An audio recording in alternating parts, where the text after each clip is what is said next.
بسم اللہ الرحمن الرحیم۔ میرے آج کے مہمان دانیال عزیز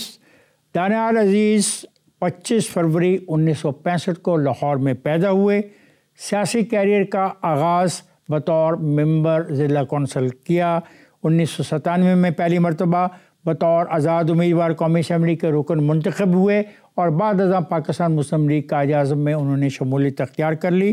مشرف دور میں چیئرمین NRB رہ چکے ہیں۔ 2013 میں مسلم لیگ نون کا حصہ بن گئے۔ اگست 2017 سے مئی 2018 تک شاہد خاقان عباسی کی کابینہ میں وزیر نجکاری رہے۔ 2018 میں سپریم کورٹ نے توہین عدالت کے مقدمے میں نااہل قرار دے کر 5 سال کے لیے انتخابات لڑنے پر پابندی لگا دی۔ 2024 میں ایک مرتبہ پھر انتخابات میں حصہ لیا مگر کامیاب نہ ہو سکے۔ آئیے ان سے بات کرتے ہیں۔ کیسے چو صاحب؟ تو صاحب سوال یہ ہے کہ آپ 1997 میں آزاد منتخب ہوتے ہیں، کیا کاف لیگ میں جو شمولیت تھی یہ مشرف کی خواہش پر تھی؟ اور جب آپ کاف لیگ میں شامل ہوئے تو اس وقت پارٹی کا صدر کون تھا اور اس صدر کو پارٹی کی صدارت سے ہٹا کے پھر کس کو صدر بنایا گیا؟ جس وقت جی میں کاف لیگ کی ٹکٹ مجھے دی گئی، سچی بات تو یہ ہے اس وقت 2002 کے الیکشن سر پہ تھے اور اس وقت میرے خیال میں چوہدری شجاعت صاحب بھی صدر تھے اور اس وقت یہ ساری تبدیلیاں ہو رہی تھیں، جو یہ بیچ میں 2 مہینے کے لیے وہ بھی وزیر اعظم بن گئے تھے اور شوکت عزیز کو بنانا تھا وہاں سے ٹھٹا سے اور یہاں تھر پارکر سے اور یہاں اٹک سے ان کو الیکشن لڑوایا گیا آنن فانن۔ ہمارا یہ خیال ہے کہ یہ مشرف کی خواہش تھی کہ آپ کاف لیگ میں شامل ہو گئے۔ جی اس میں کوئی شک نہیں ہے۔ اور اس کے لیے طارق عزیز کو آپ کے پاس بھیجا گیا؟ نہیں، طارق عزیز کو نہیں میرے پاس بھیجا گیا۔ طارق عزیز کا اور میرا تو بہت ہی ایک خراب تعلق آپ کہہ لیں۔ اس وقت جو صورتحال تھی جی، وہ جو جمالی صاحب اس وقت تک مطلب سوچ بچار ہونی شروع ہو گئی تھی، لیکن یہ بات چیت جو تھی وہ میرے NRB کے جو سابق چیئرمین تھے جنرل نقوی صاحب، ان کے ساتھ گفتگو ہوئی تھی۔ سر یہ جو دور ہے یہ دور ہے میاں اظہر ورسز چوہدری شجاعت، مرزا ظفر اللہ خان جمالی۔ آپ کس دھڑے میں کھڑے تھے؟ میں ان تینوں میں نہیں تھا۔ میرا کاف لیگ کے بننے سے، کاف لیگ کے چلنے سے، کاف لیگ کی صدارت سے بالکل کوئی تعلق نہیں تھا۔ میں جو آپ کو بات بتا رہا تھا، آپ سمجھ رہے ہیں کہ شاید میں 2002 میں الیکٹ ہو کے تو چیئرمین NRB اپوائنٹ ہوا، ایسے نہیں تھا۔ نہیں ایسے نہیں، آپ مجھے بتا چکے ہیں ایسے نہیں ہے۔ تو میں آپ کو یہ کہہ رہا ہوں کہ 1999 سے جب میں وہاں کام کرنا شروع کیا تو اس وقت ہمارے پاس تو سر کھرکنے کا ٹائم نہیں۔ میں تو اپنی شادی میں کپڑے دفتر میں پہن کے گیا تھا۔ تو یہ شادی کپڑے دفتر میں پہن کے گئے؟ جی، جب میں I got dressed for my own wedding in my office because time نہیں تھا ہمارے پاس۔ 1997 میں آپ کو لوکل گورنمنٹ کی جب منسٹری آفر ہوئی تو آپ نے انکار کر دیا، کیوں؟ یہ بڑی بات ہے کہ آپ نے یہ سوال پوچھا ہے، بہت سارے لوگوں کو پتہ ہی نہیں ہے اس چیز کا، لیکن بہرحال اس میں ہوا یہ تھا کہ یہ اپنا نواز شریف صاحب کی گورنمنٹ تھی تو سرتاج عزیز صاحب نے مجھے بلایا اور انہوں نے کہا کہ جی پرائم منسٹر صاحب نے خواہش کی ہے کہ آپ ان کے جو ہے نا لوکل گورنمنٹ کے وزیر بن جائیں اور یہ میرے پاس آپ کا نوٹیفیکیشن ہے تو آپ کو مبارک ہو۔ سرتاج عزیز صاحب اللہ ان کو جنت نصیب کرے، اب تو دنیا سے چلے گئے ہیں، لیکن وہ بالکل مطلب فیملی کی طرح تھے وہ، اور میری بڑی وہ پرورش بھی کی انہوں نے، میرا بڑا خیال رکھا انہوں نے، میں نے بڑا سیکھا ان سے۔ اور میں نے ان کو کہا کہ جی میں تو یہ نہیں ایکسیپٹ کر سکتا کیونکہ میں نے تو ابھی تک کسی سے مشورہ بھی نہیں کیا اپنے لوگوں سے، اور میں تو فرینکلی تھوڑا سا فلیبرگیسٹڈ ہوں کہ یہ فیصلہ آپ نے کیسے کر لیا۔ تو انہوں نے کہا بہرحال میری ایڈوائس آپ کو یہ ہے کہ آپ یہ لے لیں۔ اس وقت میرے ایک اور دوست ہیں مختوم احمد محمود صاحب، he was actually the local government minister at the time, اور میرے لیے مخدوم زادہ حسن محمود کے صاحبزادے، جی، تو میرے لیے بڑا وہ آکورڈ تھا۔ اس کے علاوہ بھی میں انڈیپینڈنٹ الیکٹ ہو کے آیا ہوا تھا اور میں بہت ساری چیزوں میں مطلب اپنا اظہار کرنا چاہتا تھا، نہ کہ میں ایک ٹریک پہ چلا کے تو وہاں اس مطلب آپ سمجھتے تھے کہ جو لوکل گورنمنٹ ہے یہ غلط ہے؟ نہیں، میں سمجھتا تھا کہ لوکل گورنمنٹ مجھے بڑی لمٹ کر دے گی کیونکہ میں پولیس کے بارے میں، فائنانس کے بارے میں، اکانومی کے بارے میں سب چیزوں کے بارے میں نہیں آتا نا اس وقت، کیونکہ وہ لوکل باڈیز تھی، وہ لوکل گورنمنٹ تو پھر ہم نے بنائی۔ چلے مقامی حکومتوں کا جو نظام آپ لے کے آئے اس میں کافی رکاوٹیں تھیں، کیا یہ حقیقت ہے کہ اس وقت NWFP جو اب خیبر پختونخوا ہے اس نے اس منصوبے کو ماننے سے انکار کر دیا اور اس کی وجہ مولانا فضل الرحمان تھے جنہوں نے وہاں پہ مقامی حکومتوں کے انتخابات کا بائیکاٹ کر دیا؟ نہیں، انہوں نے یہ نہیں کیا تھا بائیکاٹ، انہوں نے شاید کیا ہو، مجھے ایگزیکٹلی یاد نہیں ہے، لیکن خیبر پختونخوا نے کوئی انکار نہیں کیا تھا۔ اس کی وجہ یہ ہے کہ اس کی امپلیمنٹیشن جو ہے یہ اکراس پاکستان ہو گئی تھی۔ Some component parties of the متحدہ مجلس عمل which is MMA such as the Jamiat Ulama Islam of Fazlur Rahman boycotted the local government election and still opposing the devolution plan. That was the story. ہاں جی، it could be، لیکن It could be or it was. یہ read it پہ تاکہ یہ نہ ہو confusion ہو کہ ہم کوئی ایسی اپنے پاس ہی کہانی چلا رہے ہیں۔ میں سمجھ نہیں رہا کہ یہ کیا چیز ہے۔ صحیح، آپ کا انٹرویو ہے۔ خیال میں اب مجھے یاد آ گیا، انہوں نے جو بائیک آؤٹ کیا تھا وہ ویمن سیٹس کے والے سے بائیک آؤٹ کیا تھا، تو وہ تو اب سارا پاکستان کا قانون ہی بن گیا کہ آپ مطلب اس طرح یہ آئین میں چلے گیا پروونشل اسمبلی کا اور نیشنل اسمبلی کا بھی، اسی طرح ان لوکل گورنمنٹس میں بھی تھا، ریزرو سیٹس کا تعداد کچھ زیادہ تھی، تو میرے خیال میں اس وجہ سے انہوں نے کیا تھا، لیکن اس کا مطلب یہ نہیں ہے کہ وہ پروونشل گورنمنٹ ہے۔ یہ تاثر کیوں پایا جاتا ہے پاکستان میں کہ جب بھی مقامی حکومتوں کی بات کی جاتی ہے اور تو اس کے نقاد جو ہیں، کرٹک جو ہیں، وہ کہتے ہیں اصل میں یہ گراس روٹ لیول پر اثر بڑھانے کے لیے عاملوں کا ایک طریقہ کار ہے۔ کیا سیاستدانوں کی یہ تاثر درست ہے؟ میں سمجھتا ہوں کہ کسی حد تک یہ درست ہے۔ کس حد تک؟ اس حد تک کہ جو ماضی کی مارشل لاز رہی ہیں، یعنی ضیاء کی یا ایوب کی، تو اس میں تو بہت زیادہ ان کو ایک لیجیٹمائزنگ فیکٹر کے لیے مینیپولیٹ کیا گیا تھا۔ یعنی ایوب میں تو ڈائریکٹلی اس کے الیکشن کے یہ ووٹر بن گئے تھے، جو بیسک ڈیموکریٹس تھے، BD ممبر جس کو ہم کہتے ہیں، ان کے ذریعے سے پریزیڈنٹ کا الیکشن ہوتا تھا جب وہ پریزیڈینشل نظام بنایا تھا آئین میں، تو اس میں تو ڈائریکٹ مطلب پولیٹیکل لوگوں کو ریپرزنٹیشن دی گئی، لوگ اپنے لوگ منتخب کرتے تھے اور ان کے منتخب نمائندوں نے پھر صدر منتخب کیا۔ جی بالکل، یہ ایک سیاسی پارٹی کا آج بھی خواب ہے۔ یہ ایوب دور کا تھا۔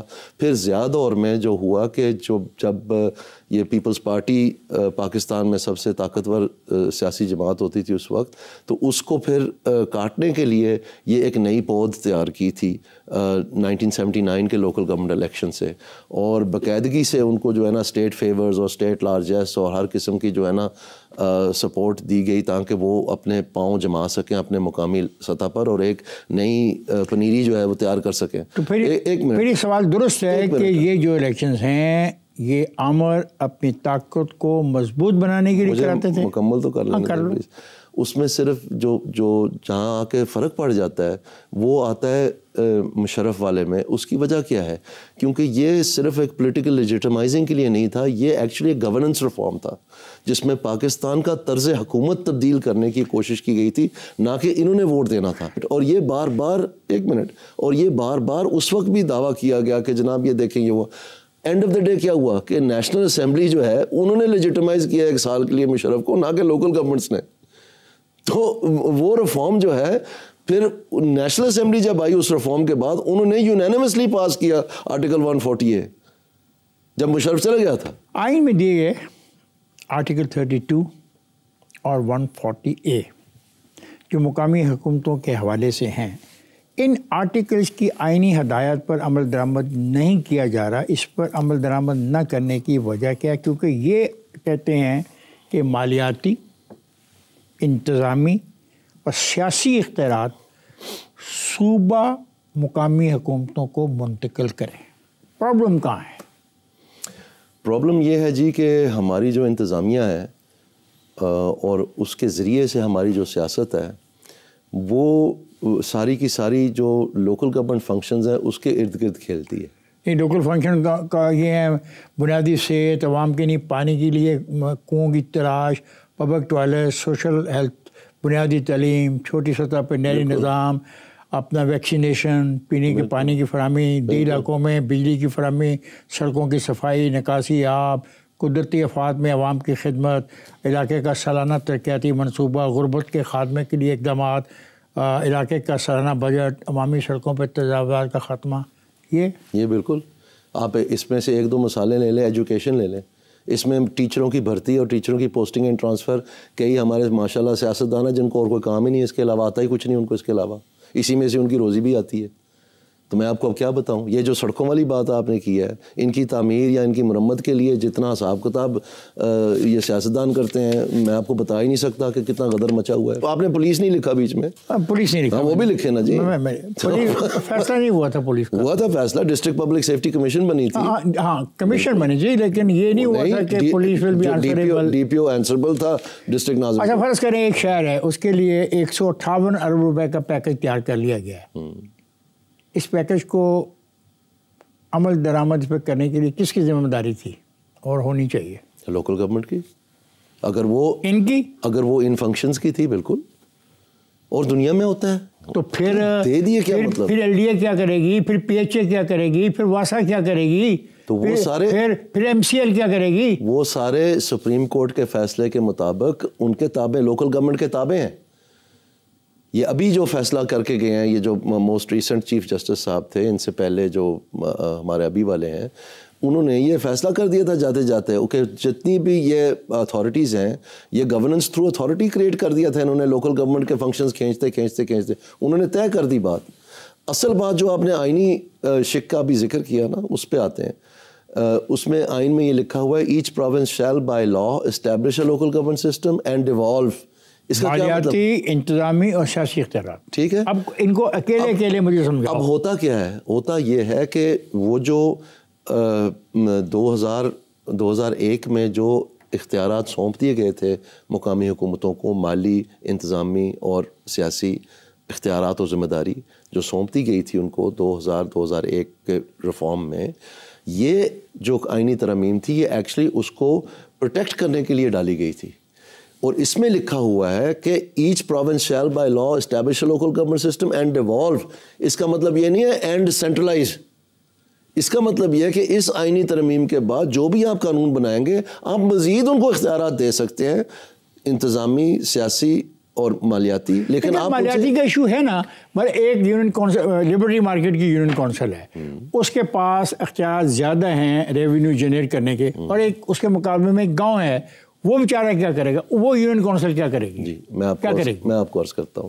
جو پروونشل فائنانس کمیشن ہے, یہ ہر یونین کونسل, تحصیل اور ضلع کے لیے ایک فارمولا دیتا ہے. وہ فارمولا ان کی پسماندگی. فارمولا آپ نے دیا؟ جی ان کی آپ نے فارمولا دیا؟ جی میں نے دیا پہلے پاکستان کے 4 فارمولے. میں نے سندھ کا بھی, پنجاب کا بھی, بلوچستان کا بھی, اور اسی کا تو مجھے تمغہ ملا. اور آج تک وہ پروونشل فائنانس کمیشن قائم ہے, لیکن ان کو اڑا دیا گیا ہے, مطلب ان کو کھوکھلا کر دیا گیا ہے. ان کا اثر نہیں رہا ہے قانون کو بار بار تبدیل کر کے. یہ سارے افسروں کی ہیرا پھیری ہے. نہیں تو وہ بالکل نظام ٹھیک تھا. ٹیل تک ہم نے ہر جگہ پہ, مستونگ تک تو پیسے پہنچا دیے تھے ہم نے. جو پروونشل فائنانس کمیشن ہے, اس کا ایک سب سے بڑا اہم جو مقصد ہے, جو جز ہے اس کا, وہ اس کو کہتے ہیں ایکولائزیشن.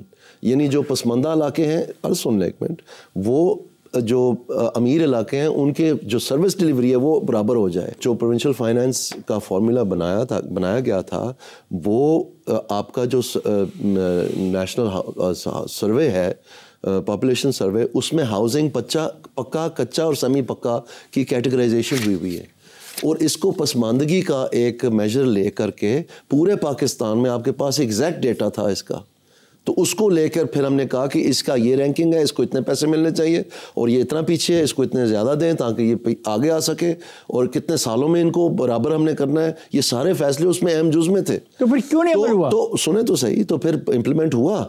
پھر کیا ہوا کہ جو جیسے مثلا لاہور شہر ہے, لاہور شہر کے لوگ اتنا ٹیکس نہیں دیتے جن کا ان کے اوپر خرچہ ہوتا ہے. یہ جو ماشاءاللہ ہوا میں ٹرین بنی ہوئی, آپ کا کیا خیال ہے, یہ لاہور کے ٹیکسوں سے آئی ہے پیسے؟ تو کہاں سے؟ یہ پورے صوبے کے پیسے نے ڈیٹ لیا ہے. تو حق نہیں ہے ایک اچھے شہر میں ٹرین ہونے کا؟ تو گجرانوالے کا حق نہیں ہے؟ سیالکوٹ مر گیا, فیصل آباد چلے جائے کہیں اور, کسی اور ملک کا حصہ بن جائے. سوال یہ پیدا ہوتا ہے کہ جب آپ یہ فیصلے کرتے ہیں, ان میں ایک بنیادی شک یہ ہوتی ہے کہ ہوز پیئنگ فار اٹ. تو ہم سارے لوگ جو ہیں پورے پنجاب کے, یعنی ساؤتھ پنجاب کے بھی لوگ جو ہیں, وہ پیسے دے رہے ہیں کہ یہ اورنج ٹرین ہوا میں چل سکے. ٹھیک ہے, تو ان کی حالت کیا ہے؟ اورنج ٹرین کے خلاف ہیں؟ میں خلاف نہیں ہوں, میں برابری کے حق میں ہوں.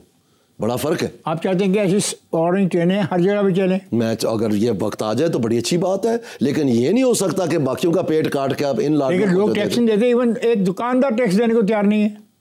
تو کیا کرو گے؟ دیکھیں اب آپ دو چیزیں کنفیوز نہیں, بٹ ٹیکس میں کہہ رہا ہوں جتنے بھی پیسے ہیں, ٹیکس ہوگا تو یہ چیزیں آپ کنفیوز کر رہے ہیں. جتنے بھی پیسے ہیں, جتنے بھی پیسے ہیں ان کی تقسیم کی بات ہو رہی ہے. آپ کو پتہ ہے صوبائی افسر کیا کہتے تھے؟ جی ایک NFC نہیں بنتا 10 سال، آپ نے یہ یونین کاؤنسل تک پروونشل فائنینس کمیشن کرا، خانہ جنگی کرنی ہے. تو اس طرح سے روپ ڈالتے تھے. پھر جب ایک منٹ کے لیے پھر جب میں نے ان کو بنا کے دیا تو میں نے کہا یہ ہے، انہوں نے کہا یہ تو ہو سکتا ہے. میں نے کہا کرو، کہا ہو گیا. آپ کو پتہ ہے جو لوئسٹ ٹیئر گورنمنٹ کا ہے چائنا میں، چائنا کا 55% ایکسپینڈیچر کرتا ہے. جو لوئسٹ ٹیئر ہے پاکستان میں وہ یونین کاؤنسل ہے. Can you imagine? یہ کر سکتے ہیں؟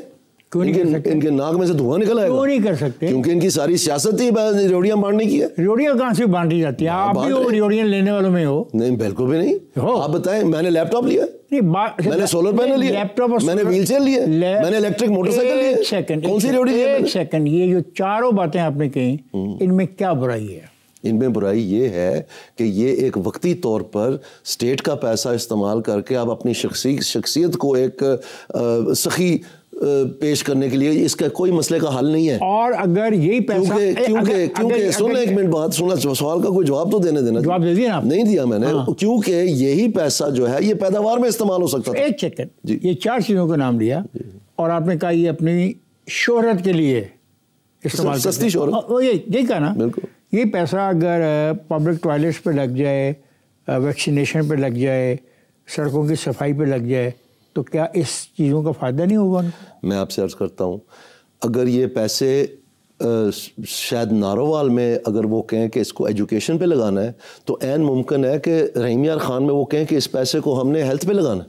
تو یہاں پر بیٹھ کے تخت لاہور پہ ہم ساروں کے لیے فیصلہ کر دیتے ہیں، ہمیں پتہ ہی نہیں وہاں پر نیچے حالات کیا ہیں. یہ چھوٹا دیکھیں، بہت سارے ملک جو ہیں فیصل آباد جتنے ہیں، پنجاب ایک بہت، پاکستان ایک بہت بڑا ملک ہے، پنجاب ایک بہت بڑا صوبہ ہے. 4 باتیں کر رہے تھے. آپ کہہ رہے تھے یہ جو موٹر سائیکل دے رہے ہیں، یہ جو میں کہہ رہا ہوں جو سولر دے رہے ہیں، یہ غلط ہے. میں کہتا ہوں کہ یہ، اور آپ کہتے ہیں یہ دے کے یہ اپنی چودراہٹ ثابت کر رہے ہیں. میں کہتا ہوں کہ یہ پیسے پبلک ٹوائلٹس پہ لگا دیں، اپنے ویکسینیشن پہ لگا دیں، سڑکوں کی صفائی، یہ لگائیں گے نا پیسے. نہیں، حکمران تو یہی ہوں گے نا. نہیں، میں کہہ رہا ہوں، میں یہی تو کہہ رہا ہوں کہ جب مقامی حکومتوں کا نظام جو فعال ہوگا تو پھر وہ فیصلہ اس مقام پہ ہوگا. یہ تو مقامی کہتے ہیں. جو سوال تھا کہ چیف منسٹر اور پرائم منسٹر پھر کیوں خوف زدہ ہے؟ وہ اس لیے خوف زدہ ہیں کیونکہ پاکستان میں سالہ سال عرصہ دراز سے ایک ماڈل بنا ہوا ہے پالیٹکس کا کہ آپ ڈیولپمنٹ دو اور ووٹ لو، روڑیاں بانٹیں اور ووٹ لو. لیکن ایک منٹ کے لیے وہ فروری 8 کو وہ مت ٹوٹ گئی ہے. دانیال، مجھے بریک لینی ہے تو میں بریک پہ جا رہا ہوں، پھر آگے گفتگو کے سلسلے کو جاری رکھیں گے. خواتین ذات، میں جا رہا ہوں بریک پر، جائے گا نہیں، ہمارے ساتھ رہیے گا. Welcome back. خواتین ذات، گفتگو ہو رہی ہے محترم دانیال عزیز سے. آئیے گفتگو کے سلسلے کو جاری رکھتے ہیں. کیا یہ آپ اس بات سے اتفاق کرتے ہیں کہ ہمارے MNA MP local government system کا نام سنتے ہی انسیکیور ہو جاتے ہیں؟ بالکل ہوتے ہیں. یہ سیاستدان انتخابات میں خرچ کی ہوئی رقم سسٹم سے ہی نکلوانا چاہتے ہیں. الزامات ہیں کہ ترقی کے کاموں کے فنڈ کا 35% ان نمائندوں کو ملتا ہے. آپ کو کتنا ملتا رہا؟ 35% میرے خیال میں تھوڑا سا زیادہ ہے. یہ تقریباً اگر ٹھیکیدار ان کا اپنا کوئی ہو تو پھر شاید یہ 20-25% تک پہنچ جاتے ہیں. کمیشن ملتا ہے ان کو، اس کے ذریعے سے وہ جو ہے، کیا یہ بات لوگوں کی زندگی میں اثر انداز ہونے کی کوشش کرتے ہیں. کیا آپ یہ بات کسی عدالت میں ثابت کر سکتے ہیں؟ بالکل کر سکتے ہیں. کمیشن کس طریقے سے ملتا ہے؟ بالکل، آپ بھی میرے سے ایفیڈیوٹ لے لیں. آپ ساری دنیا، بچے کو پتہ ہے اس میں کون سی بات ہے. میں بچوں کی بات نہیں کر رہا ہوں، اٹس ویری سیریس میٹر. ہاں، yes, it's very serious matter. I can give any affidavit on that. ہمیں معلومات ہے، محکمہ سے پوچھ لیں آپ. وہ سارا بتائیں گے آپ کو. یہ جب آتے ہیں انگل توڑ بریگیڈ جب جاتی ہے تو وہ کیا کرتی ہے؟ محکمے کو بلا کے کہتی ہے اس کے اوپر بتاؤ کتنے کیس ہیں، تو صبح وہ کسی اور جماعت میں ہوتا ہے. آپ کا لوکل گورنمنٹ کے مستقبل کے بارے میں موقف تھا کہ پاکستان کا سیاسی طبقہ بیوروکریسی پر مکمل انحصار کرنے کی بجائے نظام کو چلانے کا طریقہ سیکھ رہا تھا. ایسے نظام سے کیوں کچھ نہیں سیکھ سکے؟ ہم تو آج بھی مکمل انحصار بیوروکریسی پہ ہی کر رہے ہیں. جی درست بات ہے. ہم نے اس وقت کیا فیصلہ ہوا تھا، and I was of course part of that decision making and fully support and even today endorse that. وہ دوبارہ شروع ہونا چاہیے.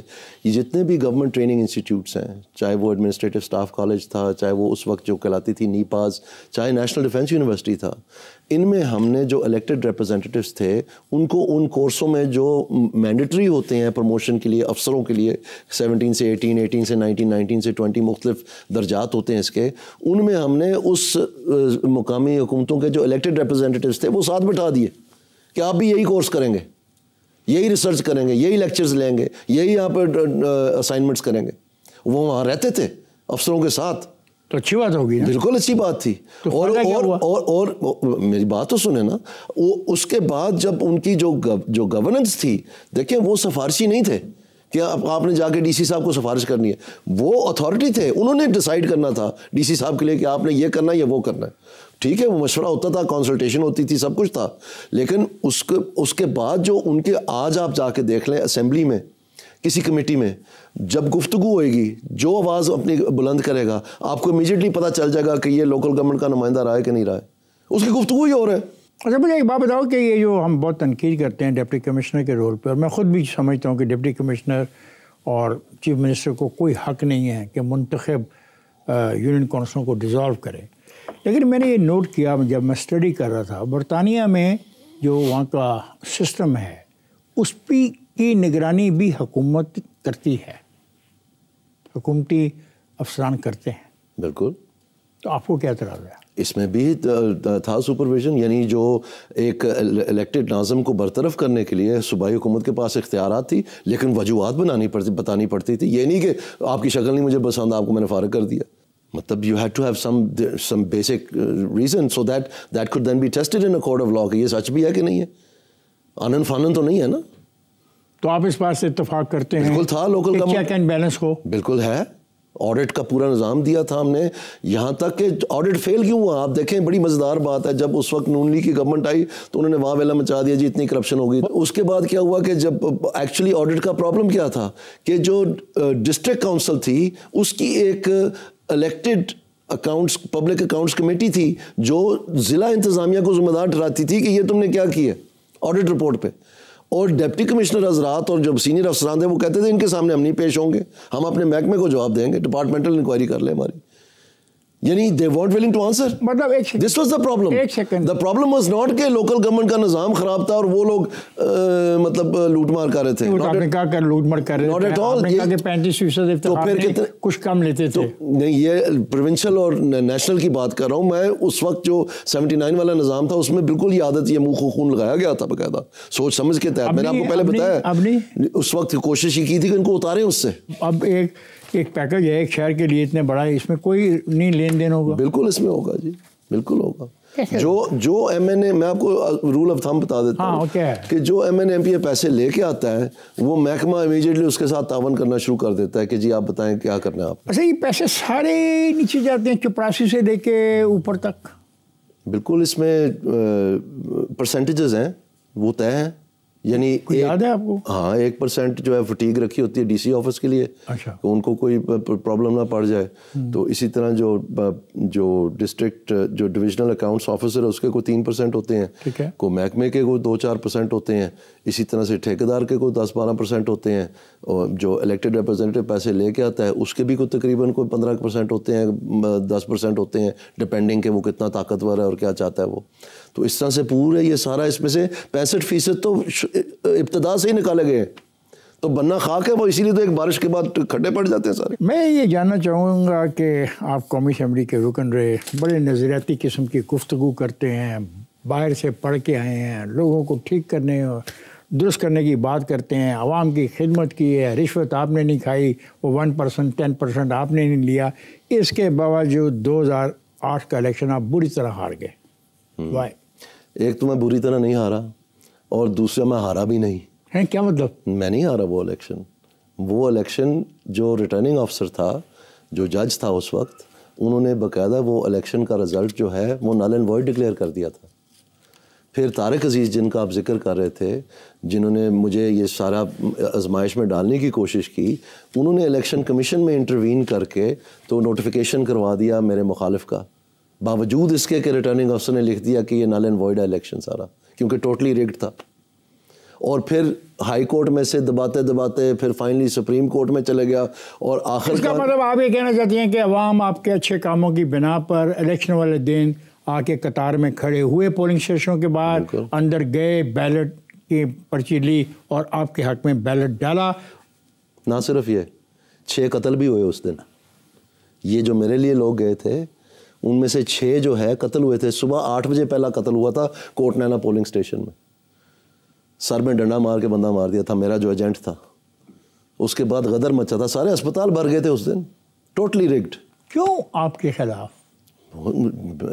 they are threatened by me. Why? Because manage ہو جاتا کیا ہو جاتا؟ میں پورے ملک کا نظام بنا لیتا ہوں. کون بنا سکتا ہے؟ یہ بیچارے چیف سیکرٹری نہیں لگوا سکتے. بڑا فرق ہے, ایک میکینک ہونے میں اور ایک ڈرائیور ہونے میں بڑا فرق ہے. Are you a driver? No, I am the mechanic. Mechanics also know how to drive, by the way, but drivers don't know mechanics. ابھی 8 فروری کو بھی یہی ہوا میرے ساتھ. آپ یقین رکھتے ہیں کہ پاکستان میں جمہوری عمل حقیقت میں ہے اور لوگ ووٹ ڈالنے جاتے ہیں؟ جی بالکل ہے. دانیال عزیز میں بریک پہ چلا جاؤں؟ جی ضرور. پھر واپس آ کے گفتگو کے سلسلے کو دوبارہ جاری کرتے ہیں. خواتین حضرات میں جا رہا ہوں بریک پر, جائے گا نہیں, ہمارے ساتھ رہے گا. خواتین صاحب بات ہو رہی ہے دانیال عزیز صاحب سے, آئیے ان کے ساتھ گفتگو کے سلسلے کو جاری رکھتے ہیں. کیا یہ حقیقت ہے کہ شاہد خاقان عباسی کی کیبنٹ میں آپ کو 2017 میں منسٹر آف اسٹیٹ بنانے کا فیصلہ کیا گیا, پھر سائنس اینڈ ٹیکنالوجی کی وزارت آپ کو آفر ہوئی لیکن آپ نے دونوں کو قبول نہیں کیا. جب نجکاری کی وزارت لینے کا کہا گیا تو آپ مان گئے. کیا یہ آپ کی انا کا مسئلہ تھا؟ نہیں, ایسے نہیں ہوا تھا. انہوں نے مجھے minister of state for Kashmir affairs کا جو ہے وہ کہہ دیا تھا. میں نے نہ وہ کبھی مانگی تھی, نہ مجھے وزیر بننے کا کوئی شوق تھا, اور نہ ہی مجھے کسی انعام کی ضرورت تھی. میں جو کچھ کر رہا تھا اپنی کنوکشن سے کر رہا تھا. انعام شرام تو نہیں مانا. You are a minister, I am a prime minister, I can appoint you, how can you refuse? میں عرض کرتا ہوں نا, تو میں نے کہا کہ یہ مجھے نہیں چاہیے. ٹھیک ہے جی. اس کے بعد انہوں نے کہا جی ہم نے ریوائز کر لیا, اب آپ کو فل منسٹر بنانا ہے اور پرائیویٹائزیشن کا. میں نے نہیں یہ فیصلہ کیا, یہ پارٹی لیڈرشپ نے فیصلہ کیا کہ ان کو پرائیویٹائزیشن منسٹر بنا دیں. تو میں نے کہا ٹھیک ہے مجھے بنا دیں پرائم منسٹر.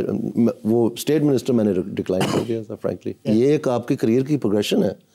آپ خود کو اگر آپ کو کہیں کہ آپ کیمرہ مین بن جائیں, بن جائیں گے. مشکل ہی ہے. ہاں ایگزیکٹلی, انا کا مسئلہ ہے. اوکے. جو بھی حکومت آتی ہے وہ اداروں کی نجکاری کرنے میں ناکام رہتی ہے.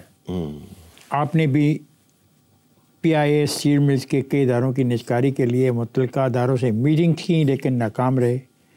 کیا یہ حقیقت ہے کہ نیب کا خوف پرائیویٹائزیشن کی راہ میں رکاوٹ ہے, یا آپ کو ڈر تھا کہ لاکھوں لوگوں کو بے روزگار کرنے کے جو سیاسی نتائج ہوں گے وہ آپ نے بھگت پائیں گے؟ نہیں, ایسا کچھ نہیں ہے. میں تو ہر ممکن کوشش کر رہا تھا کہ ہم پروگریس کر لیں. پرابلم یہ تھی کہ 1 سال کے اندر جو پرائیویٹائزیشن کا پروسیس ہے وہ اتنا پیچیدہ بنا دیا گیا ہے. مختلف ادوار میں مختلف الزامات لگنے کی وجہ سے مزید دیواریں کھڑی کر کے وہ اتنے فائر روپس بنا دیے گئے ہیں کہ آپ 1 سال کے اندر پاسبل ہی نہیں ہے کہ آپ کسی چیز کی نجکاری کر لیں. کتنے سال میں آپ نجکاری کر سکتے ہو؟ کم از کم آپ کو, اگر آپ نے نجکاری کرنی تو کم از کم میرے خیال میں 2 سال تو آپ کو چاہیے. 2 سال. اب جب 2 سال میں نجکاری کریں گے, جو لاکھوں لوگوں کو بے روزگار کریں گے, ان کے بارے میں کیا سوچتے ہو؟ جو نجکاری نہ کرنے کی وجہ سے کروڑوں لوگ بے روزگار ہیں, ان کا کیا کریں؟ کیا مطلب؟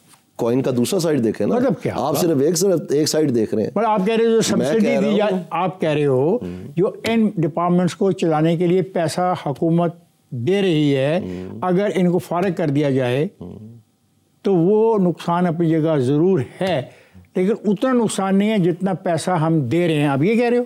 دے نہیں رہے ہیں. آپ کہہ رہے ہیں اگر یہ لوگ بے روزگار کریں گے, یس بے روزگار تو ہوں گے, تو اس وجہ سے آپ گھبراتے تھے. میں کہہ رہا ہوں کہ نہیں, مجھے گھبراہٹ یہ تھی کہ ان کے روزگار کی وجہ سے جو کروڑوں لوگ جو ہیں بے روزگار ہیں, مجھے ان کی فکر تھی. پوری اکانومی بٹھا دی ہے اس نے, ان اسٹیٹ اور انٹرپرائزز نے پورے پاکستان کی اکانومی بٹھا دی ہے, اور ہم ان لاڈلوں کو پالنے کے لیے فٹافٹ زبانیں لمبی کر لیتے ہیں کہ جی یہ مر جائیں گے تو پاکستان مٹ, اور پاکستان تو مٹ گیا بھائی. ان کو پال لیں جو کچھ نہیں کرتے سارا دن. اب سمجھ آ رہی ہے کیا کرو گے ان کو نکال کے؟ پاکستان کی اکانومی چلائیں گے اور سب کو ملازمت ملے گی. جلوس سے نکالیں گے, پھر ٹیئر گیس ہوگی, پھر پولیس فائر کرے گی, پھر ڈیڈ باڈیز ہوں گی. آپ اس دن سے ڈریں جب آپ کو دوسری والی ٹیئر گیس چلانی پڑ کے کہ یہ کروڑوں عوام جو ہے آ کے بنگلہ دیش کی طرح سری لنکا کی طرح آپ کی سوئمنگ پولوں میں نہا کے تو پھچکاریاں ماریں گے تو پھر واپس چل جائیں گے گھر؟ نہیں جائیں گے گھر, پھر آپ کو لے کے جائیں گے, پھر آپ کو لے کے جائیں گے گھر. کون لے گیا کسی کو؟ سارا سری لنکا میں بھی گورنمنٹ وہی ہے. اور کدھر گئی ہے شیخ حسینہ؟ کدھر گئی ہے؟ فرد گیا, فرد گیا, سارا رجیم گئی. یہ فرد کے ساتھ آرمی والے لوگ جج ریٹائر ہو گئے, بندے بھاگ گئے, کئی جو ہے ECL پہ ڈال دی. مائی ڈیئر سر, کیا اس سے غریب عوام کو فائدہ ہوا؟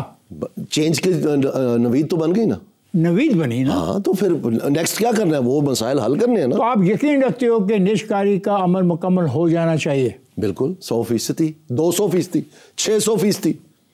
ہماری غریب عوام کی ناک میں سے خون نکال دیا آپ نے. غریب تو مٹ گیا, سفید پوش تباہ ہو گیا. آپ ہمیں IPP کانٹریکٹ بتاتے ہیں, کبھی کچھ بتاتے ہیں, یہ سارا اسی کا حصہ ہے, یہ سارا اسی کا حصہ ہے. پراپرٹی کا مالک کون بنے گا؟ IPP اس لیے ہے کیونکہ آپ نے ڈسکوز پرائیویٹائز نہیں کیے. اگر ڈسکوز پرائیویٹائز ہو گئے ہوتے IPP ہوتی نا. ڈسکو اور IPP کا کوئی تعلق PIA سے نہیں ہے. بالکل ہے. کیا ہے؟ دونوں عوام کا گلا گھونٹ رہے ہیں. میں ان کو ریلیٹ نہ کروں نا, مجھے بتاؤ کہ PIA کا بند کر دیتے ہو, ہاں تو 600 ارب آپ کو بچ جاتا ہے. بچ جائے گا. ہاں تھوڑا پیسہ, تھوڑا ہے. کیوں نہیں کیا؟ میں رکاوٹ کیا تھی؟ انتظامیہ نہیں کرنے دیتی. کیا کہتی انتظامیہ تمہیں؟ انتظامیہ کہتی ہے نہیں کرنا, ابھی یہ ابھی وہ ہے, ابھی ہیلے بانے استعمال کرتی ہے. وہ وجوہات بتاتی ہوگی نا یار. کوئی وجوہات نہیں بتاتی. کیوں نہیں بتاتی؟ نہیں بتاتی. میرے سیکٹری تھے 2, میں قانون بن گیا کہ PIA کا آپ نے آڈٹ کروانا تاکہ یہ نجکاری اس کی ہو سکے. میں نے ایڑی چوٹی کا زور لگا لیا کہ کسی طرح یہ ہو جائے. حالانکہ میں پرائیویٹائزیشن کمیشن کا بھی چیئرمین تھا. میں نے میٹنگز بلا کے فیصلے کروائے, ECC میں پرائیویٹائزیشن کمیٹی آف کیبنٹ میں فیصلے کروائے, کوئی موومنٹ نہیں ہے. دوسرے ممالک میں جہاں پہ پرائیویٹائزیشن ہوئی وہ کامیاب رہی. بالکل. مثلاً پاکستان, آپ پورے بینکس جو ہیں آپ کے ریڈ میں تھے, ڈوبنے والے تھے, آپ کا دیوالیہ نکلنے والا تھا. آج آپ دیکھیں آپ کے بینکنگ کا نظام کدھر ہے, کتنے لوگ امپلائی ہو رہے ہیں, کتنی تنخواہیں دے رہے ہیں, کتنا ٹیکس دے رہے ہیں, سب کچھ ہے نا. یہ کراچی الیکٹرک لے لیں, آپ کو پتہ ہے اس کا 36% لاسز تھے, آج 10%, 9% سے کم ہے. اور پیسہ وہ علیحدہ دے رہے ہیں, تنخواہیں وہ علیحدہ دے رہے ہیں, ٹیکس وہ علیحدہ دے رہے ہیں. یہ کوئی مطلب نو برینر ہے. دنیا میں ایسے نہیں ہوتا. آج حکومت کہہ رہی ہے کہ جی government has no business in business, اور ساتھ ہی جو ہے 15 جو ہے جو پرائیویٹائزیشن لسٹ پہ جی یہ بھی اسینشل ہے, یہ بھی اسینشل, اس کو بھی نکال دے. وہ سارے کیا بزنسز نہیں ہے؟ کیوں کر رہے ہیں؟ کریں پرائیویٹائز, کھولیں اکانومی کو, حصہ بنیں دنیا کا, پاکستان کو ترقی کرنے دیں. آپ ایشین ٹائیگر بننا چاہتے ہیں, وہ حرکات تو کریں. گلا آپ نے پکڑا ہوا ہے غریب کا, اس کو نچوڑتے جا رہے ہیں, وہ مر گیا بیچارہ. آپ کو کیوں نہیں سمجھ آتی اس بات کی؟ یہ ڈائریکٹلی پروپورشنل ہے, ان کا آپس میں بالکل تعلق ہے, ربط ہے. آپ کو پتہ ہے کہ جو آپ کا بجٹری خسارہ ہے, جو یہ ڈسکوز اور یہ اسٹیل مل اور یہ ایئر لائنز اور یہ ساری اسٹیٹ اونڈ انٹرپرائزز کی وجہ سے ہے, اس کی وجہ سے آپ کو پورا بینکاری نظام پریشر میں آ گیا. آپ نے سارے قرض اٹھا لیے اس خسارے کو پورا کرنے کے لیے, اور اس کی وجہ سے مہنگائی ہو رہی ہے جو غریب عوام پس رہی ہے. 2 سال میں ٹھیک, اور ادھر بیٹھ کے آپ لوڈو کھیل رہے ہیں دفتروں میں کہ جناب دیکھیں یہ ادھر فائل بھیج دی. 2 سال میں ہو جائے گا. بالکل ہو سکتا ہے, دنیا میں ہوا ہے. وہ جو IPPS کا کیا کریں, اس کو اس سے جان کیسے چھوڑائیں؟ جس وقت آپ مارکیٹ کھول دیں گے الیکٹریسٹی کی, اور یہ ویلنگ چارجز آپ لیں گے گریڈ کے, اور جو پرائیویٹ جیسے کراچی الیکٹرک ہے, پرائیویٹ آپ کے ڈسکوز جو ہیں وہ خود جنریشن کمپنیز کے ساتھ کانٹریکٹ کریں گے, تو یہ سارا کچھ خود ہی نیچے آ جانا. آپ کا کیا خیال ہے, ان کو کتے نے کاٹا کہ وہ 5 سال کے لیے فکس کر دیں گے ہر چیز؟ خواتین حضرات, دانیال عزیز کے پروگرام کا پہلا حصہ آپ دیکھ چکے ہیں. اگلا حصہ آئندہ اتوار کو ضرور دیکھیے گا.